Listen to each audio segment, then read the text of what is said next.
hours later. So yun mga ka-otits, nandito na tayo sa may crossing ng papunta ng Tanay. Nag-stop over lang kami para mamalengke ng makakain namin ngayong gabi, pati ng agahan, no? Kasalukuyan nandun na si OBR namimili. Ayun, hintayin na lang natin siya. Pagkatapos naman na ito, didire-diretso na natin to papunta ng Viewscape. Sana wag tayong abutan ng malakas na ulan hanggang papunta doon. So yun, lulutuin nga pala natin ngayon. Magtitinola si OBR, no, ng manok para daw may sabaw kami, kasi for sure expect talaga natin na medyo malamig talaga doon kasi umuulan-ulan, tapos sa taas pa tayo ng bundok. So mas mabuti na yan na may higop tayo, may init na sabaw, no?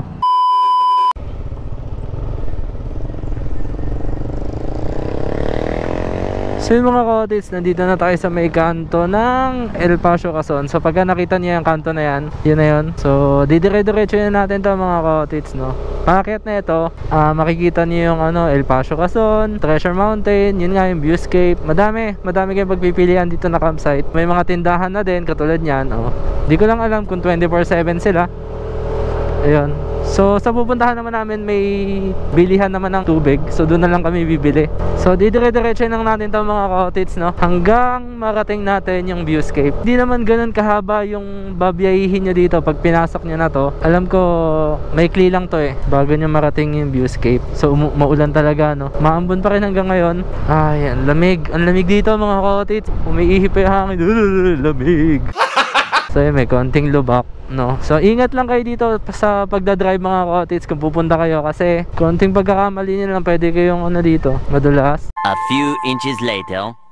So ito na, after na itong lubak na to, makikita natin yung Viewscape. So sa Bukana siya talaga yung unang makikita nyo na campsite. Ayun na yung logo nila mga ka-otits. So papasokin na natin to, no. Ayun, no, Viewscape. So dito na muna tayo mga ka-otits sa registration. So balikan namin kayo mga ka-otits pag nakapag-settle na kami ng dito, ng bayad. So yun na nga mga ka-otits, no. Kakadating lang namin. So ang lamig, sobrang hangin ng pwesto dito. So negative tayo maggabit ng tarp kasi sobrang hangin. Ayoko maglagay ng tripod kasi maputik. Kita niyan mga ka-otits. Di ko alam kung kita sa camera napakaputik. So ang dulas ng motor, nadulas din ako kanina. Kita niyo, no? Ayun, no? Napakaputik. So ayan, magbabaklas muna tayo, no? So hindi na ako makaayos ng video kasi sobrang lakas na hangin, tapos hindi ko alam kung kakayanin. So may mga tao din na naghahanap pa ng spot hanggang ngayon kasi sobrang dami nga, kasi Sabado nga, weekend. Alam niyo naman pagka weekend masyadong madaming tao, no? Ngayon kakabalik lang ni OBR, hindi ko alam kung nakahanap ng spot. Nakahanap ka? Meron doon sa gilid. Flat naman yung surface, hindi naman maputik. Bad trip ang putik ko. Bad trip. Malas ang punta natin dito mga ka-otits, no? Kasi maputik.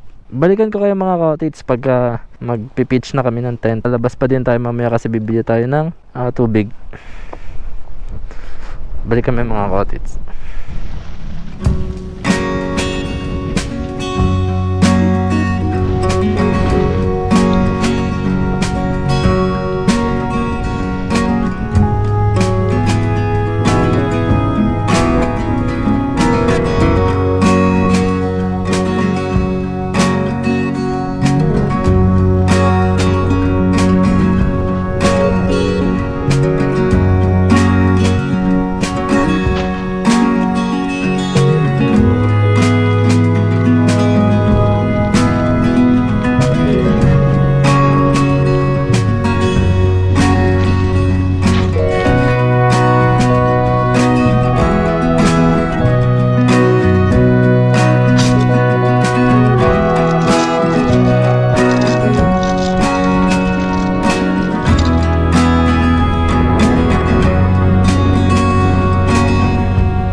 So yun nga mga ka-otits, no, nakapag-setup na kami ng tent namin.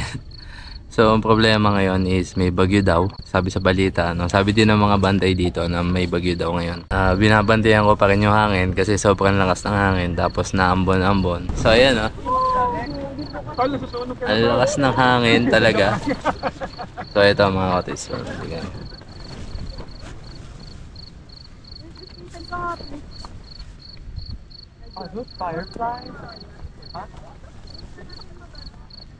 masarap sana matulog kasi malamig. Ang problema lang, hindi ko alam kung makakatulog kami ngayon kasi nga, syempre, mababahala kami sa lakas ng hangin, no? Yun na yung iniisip ko ngayon.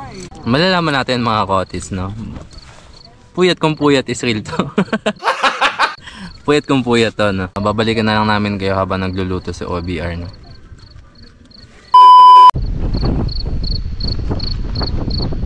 So yun mga ka-otits, no, maglalakad tayo ngayon papunta doon sa motor. So nandun banda yung motor natin. Kasi naiwanan ko doon sa U-Box yung binili namin doon sa tindahan. No choice. Lakad ulit kahit umaambon. Oh my god, struggle is real mga ka-otits. Yung isang tent ka na. Ang galing na natin. Paano? So ito yung motor natin mga ka-otits. Kasi Bochog, basang-basa na. Oh my god. So mga ka-otits, pabalik na tayo. Lakas ng hangin sobra.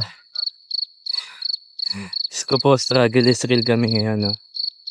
So andun pa yung tent namin. Ayun, may ilaw din. Hindi ko alam kung kita sa camera eh. So andun pa. Naulan talaga ngayon. Okay, so putas ng dulas na nilalakaran ko. So malambot yung lupa hanggang dito mga ka-otits, no? Ayan. Ito na yung tent natin.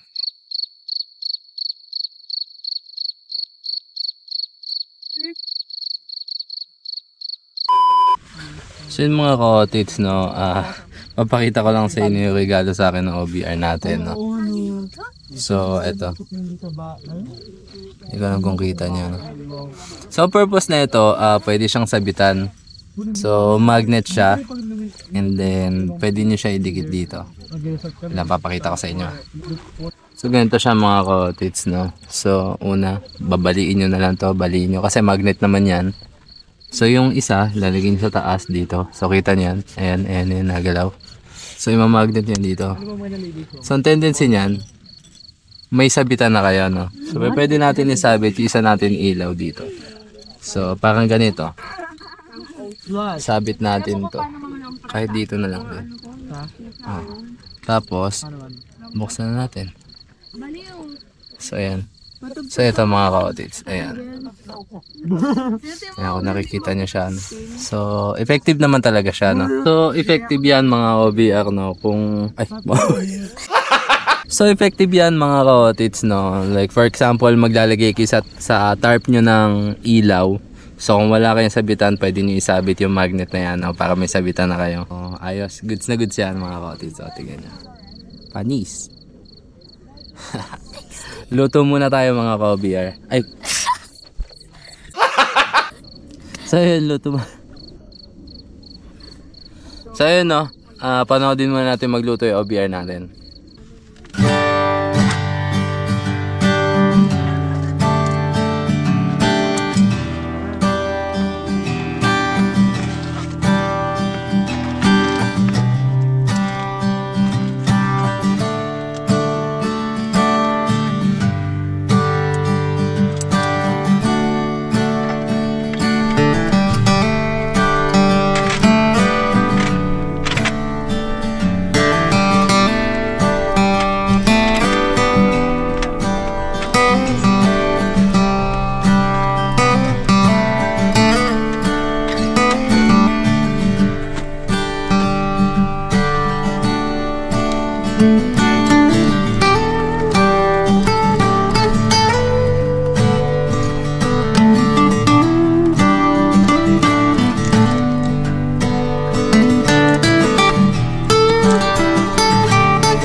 Yan o.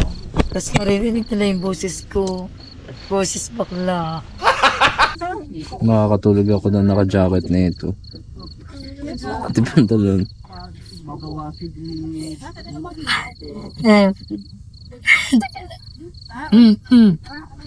Paus-paus. Yan, ice cream pa more. Nagpapadama. Dati, nung bata pa ako, nagpapajama ako. Bata pa. Oo. Ngayon, wala na, trip-trip. Basta magpalit ka. Grabe kang malit. Mahal ka buko. Ang lamig. Hindi yun sapat. Buti kung ikaw hihigaan ko dito. yung sahigang ground yung malamig eh. Huwag ka naman. Samantalang ako nga magpapanjama eh. Uy, good luck sa'yo. Nadala ako nung nakaraan. Mas lalo na, good luck sa'yo. May medyas na ako. Pajama pala. May medyas akong dala ng ganun. Malamig pa rin kahit na... Ay! Ayoko na matulog na ganito kasi alis tayo. Ito pa din yung... Uy, wala naman naamoy sa atin. Grabe ka naman. Tapos yung crocs natin na paniputik. Okay lang, yun. Wala eh, talagang naputik na at naulan. Ito ang tunay na. Sa mga cottage, tapos na magluto yung OBR natin. Luto na yung tinola na kakainin natin. So, tirahin na natin to habang mainit pa yung sabaw, no? So, sa lamig ng panahon dito, ang sarap pumigop ng sabaw. So, tara, kain muna tayo.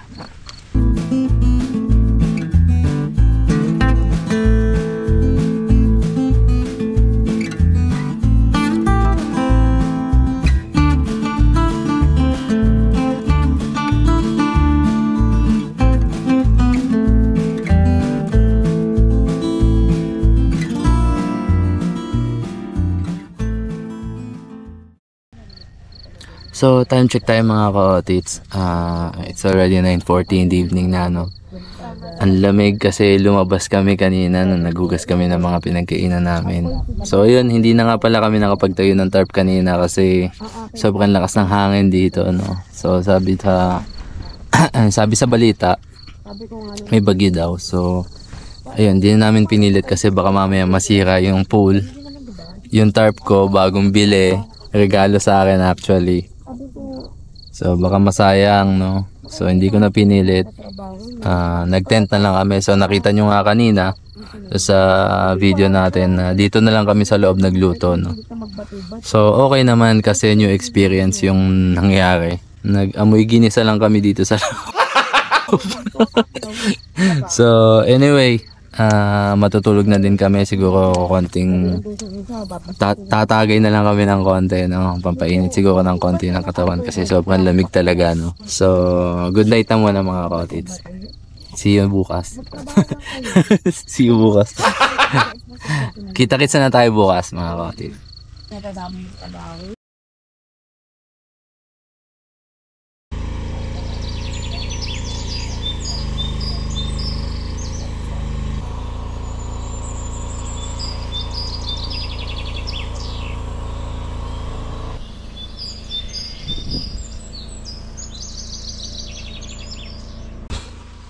So yun, good morning sa inyo mga cottage, no? 8:43 na umaga. So nagising kami kasi may maingay dito sa may kabila. Parang may truck, di ko alam kung may ginagawa sila dito, no? Pinaririnig nyo naman yun, no? Yung sound ng makina. So ganun pa din, umuulan pa din dito, magdamag. Sana wag naman maghapon kasi magpapaka pa tayo, no? So walang pagbabago mga cottage, dito pa rin tayo maghahanda ng breakfast sa loob ng tent. Hindi natin kakayanin sa labas kasi basang-basa at medyo malakas at may hangin din, no? So ayun, dito muna tayo sa mini house natin.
ka-otits, no, bahagyan na wala yung ambon, kaya sinamantala namin yung pagkakataon para mag-picture sa labas. Ngayon, ang iniisip namin kung paano namin liligpit lahat tong gamit namin kasi basa. Siguro dito ko na lang din tatapusin tong video na to.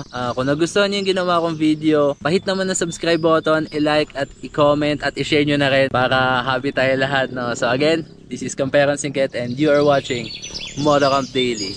Camp out! Magpapack up na lang muna kami dito ng mga coach. Babalikan namin kayo bago kami umalis. So, ayun. Yung mga coaches kong papansya, para ako nakikipag-usap sa PayPal, no? Kasi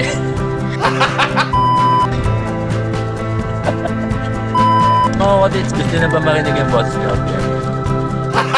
Babalat kayo lang to, talagang lalaki to dati. Salta ka.